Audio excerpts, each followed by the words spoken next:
നിങ്ങളൊരു ഡെവലപ്പർ ആണെന്നുണ്ടെങ്കിൽ ഈ ഒരു സമയത്ത് നമ്മൾ എന്തായാലും ഏതെങ്കിലും ഒരു AI കോഡിംഗ് ടൂളിനെ ഡിപ്പെൻഡ് ചെയ്യും. അതിപ്പം ക്ലോഡ് കോഡ് ആകാം, അല്ലെങ്കിൽ കോഡെക്സ് ആവാം. ഇപ്പം ഇനി ഞാൻ പറയാൻ പോകുന്ന ഒരു പ്രോസസ്സ് ആയിരിക്കും നോർമലി നമ്മൾ ഫോളോ ചെയ്യുന്നത്. നമ്മൾ പ്രോംപ്റ്റ് ജനറേറ്റ് ചെയ്യും. ഈ പറയുന്ന പ്രോംപ്റ്റ് നമ്മൾ ഏതെങ്കിലും ഒരു AI ടൂളിന് പ്രൊവൈഡ് ചെയ്യും.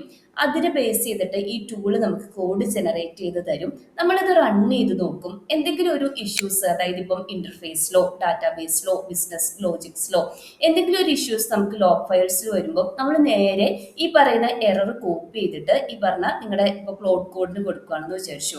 അപ്പോൾ എന്ത് ചെയ്യും, എഗെയിൻ നമ്മുടെ കോഡ് ബേസും എററും ഒക്കെ അനലൈസ് ചെയ്തിട്ട് AI തന്നെ നമുക്ക് വേണ്ടി അത് ഫിക്സ് ചെയ്യും. എഗെയിൻ ഈ പ്രോസസ്സിങ്ങിനെ റിപ്പീറ്റ് ചെയ്തുകൊണ്ടിരിക്കും. അതായത് ഏതെങ്കിലും ഒരു സ്പെസിഫിക് ഗോൾ, ഒരു ടാസ്ക് കംപ്ലീറ്റ് ചെയ്യാൻ വേണ്ടി തന്നെ ചിലപ്പോൾ നമ്മൾ ദിവസങ്ങളോളം അല്ലെങ്കിൽ മണിക്കൂറുകളോളം നമ്മൾ നമ്മുടെ സിസ്റ്റത്തിന് മുന്നിൽ ഈവൻ ഈ പറഞ്ഞ AI ഉണ്ടെങ്കിൽ പോലും സ്പെൻഡ് ചെയ്യേണ്ടതായിട്ടുണ്ട്. ഈ ഒരു സമയത്ത് നമ്മൾ വിചാരിക്കുന്ന എന്താ, AI വന്നതിന് ശേഷം നമ്മുടെ ജോലി ഈസിയർ ആവുന്നുണ്ട്, നമ്മുടെ പ്രൊഡക്ടിവിറ്റി ഇൻക്രീസ് ആവുന്നുണ്ട്, സ്പെൻഡ് ചെയ്യുന്ന ടൈം കുറയുന്നുണ്ട്. പക്ഷെ ആക്ച്വലി നടക്കുന്നത് എന്താ, ഒരു കുട്ടീൻ്റെ കൂടെ ഇരുന്ന് നമ്മൾ ഇൻസ്ട്രക്ഷൻസ് കൊടുത്ത് അവരെ പഠിപ്പിച്ചു കൊണ്ടുവരുന്ന പോലെ നമ്മളൊരു ബേബി സിറ്റിംഗ് ആണ്. അതായത് പതുക്കെ നമ്മൾ അറിയാതെ തന്നെ ഏതെങ്കിലും ഒരു AI കോഡിംഗ് ടൂളിന്റെ അസിസ്റ്റന്റ് ആയിട്ട് നമ്മൾ മാറിക്കൊണ്ടിരിക്കുകയാണ്. ഈ ഒരു 2026 ഞാൻ ഈ പറഞ്ഞ ഈ ഒരു കോഡിംഗ് പാറ്റേൺ കംപ്ലീറ്റ്ലി ചേഞ്ച് ആയിക്കൊണ്ടിരിക്കുകയാണ്. രണ്ട് ഫേമസ് ആയിട്ടുള്ള ആൾക്കാർ. ഒന്നാമത്തെ ആള് നമുക്കെല്ലാം അറിയാം, ആന്ത്രോപിക്കിന്റെ ക്ലോഡ് കോഡിന്റെ ഫൗണ്ടർ ബോറിസ് ജേർണി. അദ്ദേഹം പറയുന്നത് ഇങ്ങനെയാണ്. Maybe 5, 10 quads in parallel, and my coding was prompting quad to write code. Now it's actually leveled up, I think, again to the next layer of abstraction where I don't prompt quad anymore. I have loops that are running. They're the ones that are prompting quad and kind of figuring, all right. ഇതേ കാര്യം തന്നെ open CX ടൂളിന്റെ founder Peter സ്റ്റേറ്റ്ബർഗർ അദ്ദേഹം പറഞ്ഞിട്ടുണ്ടായിരുന്നു. ഇനി ഇപ്പം നമ്മളെ പോലെയുള്ള developers നിങ്ങൾ ഇരുന്ന് ഈ പറഞ്ഞ കോഡിംഗ് ഏജന്റ്സിന് പ്രോംപ്റ്റ് കൊടുക്കരുത്.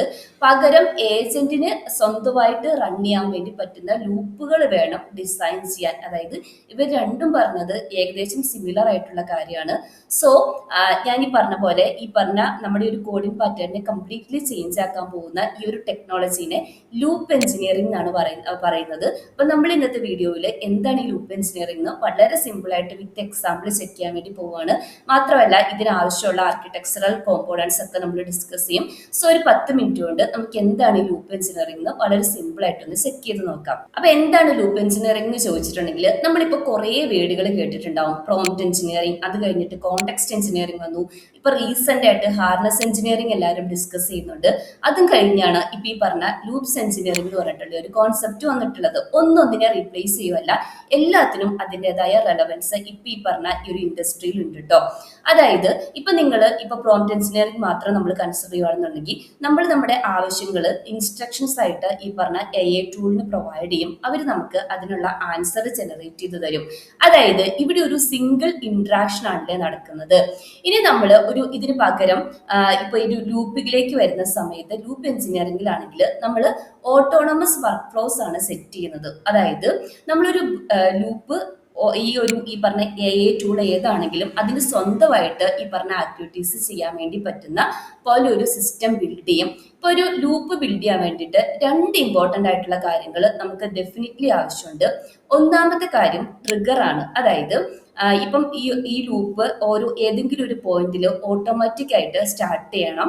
അത് എപ്പോഴാണ്, ഇപ്പൊ ഒരു ഉദാഹരണം പറയുകയാണെന്നുണ്ടെങ്കിൽ ഇപ്പൊ നമ്മളൊരു പുൾ റിക്വസ്റ്റ് ഓപ്പൺ ചെയ്യുമ്പോഴായിരിക്കും, അല്ലെങ്കിൽ നമ്മുടെ കോഡിൽ ഏതെങ്കിലും ഒരു ടെസ്റ്റ് കേസ് ഫെയിൽ ആകുമ്പോഴായിരിക്കും നമ്മൾ ഈ ബിൽഡ് ചെയ്തിരിക്കുന്ന ഈ ഒരു പർട്ടിക്കുലർ ലൂപ്പ് സ്റ്റാർട്ട് ചെയ്യേണ്ടത്.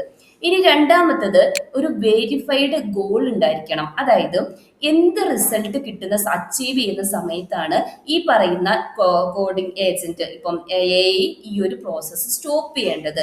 എഗെയിൻ ഒരു ഉദാഹരണം പറയുകയാണെങ്കിൽ എനിക്ക് ഈ പറഞ്ഞ ഒരു പർട്ടിക്കുലർ മോഡ്യൂൾ ഡിസൈൻ ചെയ്യുമ്പോൾ എറേഴ്സ് ഒന്നുമില്ലാതെ ഞാൻ സെറ്റ് ചെയ്തിരിക്കുന്ന എൻ്റെ CI/CD പൈപ്പ് കംപ്ലീറ്റ് ആയിട്ട് ഗ്രീൻ ആവണം, ഗ്രീൻ ടിക്ക് വരണം. അവിടെ ഒരു കൃത്യമായിട്ടുള്ള ഒരു ലക്ഷ്യം നമ്മുടെ മുന്നിലുണ്ട്. അത് എത്തുമ്പോഴായിരിക്കും ഈ പറയുന്ന AI അസിസ്റ്റന്റ് ഈ പറഞ്ഞ ഒരു ലൂപ്പ് സ്റ്റോപ്പ് ചെയ്യുന്നത്. അതുവരെ എന്ത് ചെയ്യും, അത് കോഡ് ജനറേറ്റ് ചെയ്യും, റൺ ചെയ്യും, ഇഷ്യൂസ് സ്വന്തമായിട്ട് ഐഡന്റിഫൈ ചെയ്ത് ഫിക്സ് ചെയ്തുകൊണ്ടേ ഇരിക്കും. അപ്പം എന്താണ് ഇവിടെ സംഭവിക്കുന്നത് ഞാനൊന്ന് ജസ്റ്റ് ഒന്ന് പറയാം. അതായത് നമ്മളൊരു ലൂപ്പ് ബിൽഡ് ചെയ്തിട്ടുണ്ടെങ്കിൽ ഏതെങ്കിലും ഒരു സ്പെസിഫിക് ആയിട്ടുള്ള പോയിന്റിൽ ഈ ഒരു ലൂപ്പ് സ്റ്റാർട്ട് ചെയ്തിട്ടുണ്ടെങ്കിൽ AI ഓട്ടോമാറ്റിക്കലി അത് സ്വന്തമായിട്ട് കോഡ് എഴുതാൻ സ്റ്റാർട്ട് ചെയ്യും. അത് തന്നെ അത് റൺ ചെയ്ത് നോക്കും. ഈ പറഞ്ഞ പോലെ എന്തെങ്കിലും ഒരു എറർ ഈ നമ്മുടെ ലോഗിലൊക്കെ വന്നിട്ടുണ്ടെങ്കിൽ, അല്ലെങ്കിൽ ഇന്റർഫേസ് നമുക്ക് പെർമിഷൻ, ബ്രൗസർ പെർമിഷൻ ഒക്കെ കൊടുത്താൽ ഇന്റർഫേസിലൊക്കെ വന്നിട്ടുണ്ടെങ്കിൽ അത് സ്വന്തമായിട്ട് അതിന് നമ്മുടെ കോഡ് ബേസ് അനലൈസ് ചെയ്തിട്ട് അത് ചേഞ്ച് ചെയ്യാൻ അല്ലെങ്കിൽ അതിനെ കറക്റ്റ് ചെയ്യാൻ വേണ്ടി പറ്റും. ഇപ്പോൾ നെക്സ്റ്റ് ടൈം എഗെയിൻ ഈ പറഞ്ഞ ലൂപ്പ് അതിനാണ് ഈ ഒരു അടുത്ത ഈ പറഞ്ഞ പ്രോസസ്സ് ടെസ്റ്റിംഗ് സ്റ്റാർട്ട് ചെയ്യും. അപ്പോൾ ഓരോ പ്രാവശ്യവും നമ്മൾ ഈ പറഞ്ഞ പ്രോസസ്സിൽ ഇങ്ങനെ ഇടപെട്ട് ഇൻസ്ട്രക്ഷൻസ് കൊടുത്തുകൊണ്ടിരിക്കേണ്ട ആവശ്യമില്ല. കോഡ് പെർഫെക്റ്റ് ആയിട്ട് അതിന്റെ ഗോൾ അച്ചീവ് ചെയ്യുന്നത് എപ്പോഴാണോ അതുവരെ ഈ ലൂപ്പ് ഇങ്ങനെ കടന്ന് വർക്ക് ചെയ്തുകൊണ്ടേയിരിക്കും. ഇൻ കേസ് ഫൈനലി നമ്മുടെ ആ പറഞ്ഞ ടാസ്ക് അച്ചീവ് ചെയ്ത് കഴിഞ്ഞിട്ടുണ്ടെങ്കിൽ നമുക്കൊരു നോട്ടിഫിക്കേഷൻ കിട്ടും. അപ്പം മാത്രം വന്ന് നമ്മൾ ഈ പറഞ്ഞ ഒരു സിസ്റ്റം അല്ലെങ്കിൽ ഈ പറഞ്ഞ നമ്മൾ ചെയ്തുകൊണ്ടിരിക്കുന്ന ഈ ഒരു പുതിയ മോഡ്യൂൾ നമ്മളൊന്ന് ടെസ്റ്റ് ചെയ്ത് വർക്ക് ചെയ്യുന്നുണ്ടോ എന്ന് കറക്റ്റ് ചെയ്താൽ മതി. അതായത് ഇപ്പം നമ്മളൊരു 3 ദിവസം AI കൂടെ ഇരിക്കുന്നതിന് പകരം വൺസ് ഈ ഒരു പ്രോസസ്സ് കംപ്ലീറ്റ് ആയിട്ട് AI നമ്മളെ ഇൻഫോം ചെയ്യുമ്പോൾ നമ്മൾ വന്ന് ചെക്ക് ചെയ്ത് നോക്കിയാൽ മതി. ഇതാണ് ഏറ്റവും ചുരുക്കി പറഞ്ഞാൽ ലൂപ്പ് എഞ്ചിനീയറിംഗ്. ഇനി ഒരു production grade AI loop build ചെയ്യാൻ വേണ്ടിയിട്ട് പ്രധാനപ്പെട്ട 5 ആർക്കിടെക്ചറൽ കോമ്പോണൻസ് നമുക്ക് ആവശ്യമുണ്ട്. ഏറ്റവും ഇമ്പോർട്ടൻ്റ് ആയിട്ടുള്ളത് മാത്രമേ ഞാൻ കൺസിഡർ ചെയ്തിട്ടുള്ളൂ. ഇൻഡെപ്ത് പോവുകയാണെന്നുണ്ടെങ്കിൽ നമുക്ക് ഒത്തിരി ഡിസ്കസ് ചെയ്യാനുണ്ട്. നമുക്ക് വിത്ത് എക്സാമ്പിൾ നെക്സ്റ്റ് ഒരു വീഡിയോ നിങ്ങൾ ആവശ്യപ്പെടുകയാണെന്നുണ്ടെങ്കിൽ നമുക്ക് ചെക്ക് ചെയ്ത് നോക്കാം കേട്ടോ ഒരു കോഡിങ്ങിന്റെ. അപ്പം അതിൽ ഒന്നാമത്തെ കോമ്പോണന്റ് എന്ന് പറയുന്നത് ഓട്ടോമേഷൻ ആണ്. അതായത് അതിന് ഓൺ ആയിട്ട് ഈ പറഞ്ഞ ആക്ടിവിറ്റീസ് ചെയ്യാൻ വേണ്ടി പറ്റണം. ഇപ്പം ഇൻ കേസ് നമ്മൾ നമ്മുടെ ലാപ്ടോപ്പ് ക്ലോസ് ചെയ്ത് വെച്ചിട്ട് നമ്മൾ ഉറങ്ങാൻ പോയിട്ടുണ്ടെങ്കിൽ പോലും ബാക്ക്ഗ്രൗണ്ടിൽ ഈ ലൂപ്പ് നമുക്ക് വേണ്ടിയിട്ട് തനിയെ റൺ ചെയ്തുകൊണ്ടിരിക്കണം. അങ്ങനെ ഒരു ഓട്ടോമേഷൻ സിസ്റ്റം ബിൽഡ് ചെയ്യണം. രണ്ടാമത്തത് ഒരു വർക്ക് ട്രീ സെറ്റ് ചെയ്യണം. ഇത് ഭയങ്കര ഇമ്പോർട്ടൻ്റ് ആണ്. അതായത് ഇപ്പം AI ഒരുപാട് എക്സ്പെരിമെന്റ്സ് നമ്മുടെ ഈ ഒരു കോഡ് ബേസിന് മേലെ ചെയ്തിട്ടായിരിക്കും ഈ പറഞ്ഞ ഫൈനൽ ഗോളിലേക്ക് റീച്ച് ആവുന്നത്. ഇപ്പം അതെല്ലാം ഒരു സെപ്പറേറ്റഡ് ആയിട്ടുള്ള ഒരു ഗിറ്റ് വർക്ക് ട്രീ ആണെങ്കിലാണ് നിങ്ങൾ ചെയ്യുന്നത്, അങ്ങനെയാണ് നമ്മൾ അതിനെ കൊണ്ട് ചെയ്യിപ്പിക്കുന്നതെന്നുണ്ടെങ്കിൽ നമ്മുടെ മെയിൻ പ്രൊജക്ട് എപ്പോഴും സേഫർ ആയിട്ട് മെയിൻറ്റെയിൻ ചെയ്യാൻ വേണ്ടി പറ്റും. ഇനി മൂന്നാമത്തത് സ്കില്ലാണ്. ഇത് ഞാൻ ക്ലോഡ് കോഡിന്റെ ഒക്കെ കേസിൽ ഒരുപാട് പ്രാവശ്യം പറഞ്ഞിട്ടുണ്ട്. നമ്മൾ എത്രത്തോളം ബെറ്റർ ആയിട്ടുള്ള പ്രോംപ്റ്റും കോണ്ടെക്സ്റ്റും കൊടുക്കുന്നു അത്രയും നമ്മുടെ റിസൾട്ട് ബെറ്റർ ആയിരിക്കും എന്ന്. അതായത് ഇപ്പം എന്താ പറയുക, എന്തൊക്കെ കാര്യങ്ങൾ നമുക്ക് സ്കില്ലായിട്ട് പ്രൊവൈഡ് ചെയ്യാം ഈ പ്രൊജക്റ്റിൽ, നമ്മുടെ കോഡിംഗ് സ്റ്റാൻഡേർഡ്സ്, നമ്മുടെ ഇൻസ്ട്രക്ഷൻസ്, നമ്മുടെ റൂൾസ് ഒക്കെ എന്തെങ്കിലും ഒരു ഡോക്യുമെന്റ് ആയിട്ട് നമ്മൾ എഴുതി വെക്കുക.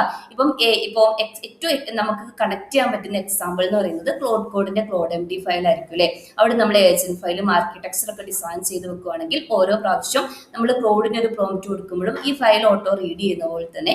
അപ്പോൾ ഓരോ തവണയും ഈ പറഞ്ഞ 0 AIക്ക് അതിന്റെ ഒരു വർക്ക് സ്റ്റാർട്ട് ചെയ്യേണ്ടി വരില്ല. പകരം നമ്മൾ കൊടുക്കുന്ന ഫയൽസ് ഒക്കെ റെഫർ ചെയ്തിട്ട് അതിനെ ബേസ് ചെയ്തിട്ട്, അതായത് ഈ സ്കില്ലിനെ ബേസ് ചെയ്തിട്ടായിരിക്കും ഈ ഒരു ആൻസർ ജനറേറ്റ് ചെയ്ത് വരുന്നത്.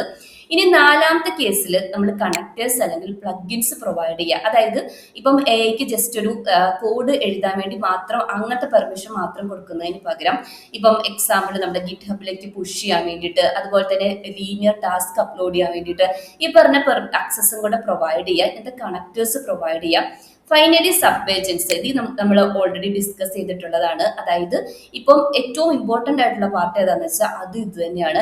ഇപ്പം ഒരു മാസ്റ്റർ ഏജന്റ്, ഇപ്പം കോഡ് എഴുതാൻ വേണ്ടിയിട്ട് നമുക്കൊരു മാസ്റ്റർ ഏജന്റ് അല്ലെങ്കിൽ ഒരു മേക്കർ ഏജന്റിനെ സെറ്റ് ചെയ്യാം. പിന്നെ ഈ എഴുതുന്ന കോഡ് റിവ്യൂ ചെയ്യാൻ വേണ്ടിയിട്ട് ക്യാപ്പബിൾ ആയിട്ടുള്ള ഒരു അതിനേക്കാൾ, അതായത് കോഡിങ്ങിനെ ഏജന്റിനേക്കാളും ക്യാപ്പബിൾ ആയിട്ടുള്ള ഒരു ചെക്കർ ഏജന്റ് നമുക്ക് സെറ്റ് ചെയ്യാം. പിന്നെ ടെസ്റ്റ് കേസ് വരുമ്പോൾ അങ്ങനെ നമുക്ക് മൾട്ടിപ്പിൾ സബ് ഏജൻസ് സെറ്റ് ചെയ്തിട്ട് വർക്ക് ചെയ്യാൻ വേണ്ടി പറ്റും ഈ പറഞ്ഞ റൈറ്റിങ്ങിനും റിവ്യൂവിനും ഒക്കെ ആയിട്ട്. അപ്പം ഇതാണ് മെയിൻ ആയിട്ടുള്ള 5 കോമ്പോണൻസ് ഒരു ലൂപ്പ് ബിൽഡ് ചെയ്യാൻ വേണ്ടിയിട്ട്. ഇനി നമ്മൾ ഇത് കേൾക്കുമ്പോൾ ഇത് ഇത്ര സിമ്പിൾ ആണല്ലോ, ഞാൻ പെട്ടെന്ന് പോയിട്ട് ഒരു ലൂപ്പ് ബിൽഡ് ചെയ്തേക്കാന്ന് വിചാരിക്കും. അങ്ങനെ ചെയ്യരുത്. നമ്മൾ ഹിഡൻ ആയിട്ട് എസ്പെഷ്യലി നമ്മളെ ഡെവലപ്പേഴ്സിനെ അഫക്ട് ചെയ്യുന്ന ഒത്തിരി പ്രോബ്ലംസ് ഇതിന്റെ പുറകിലുണ്ട്.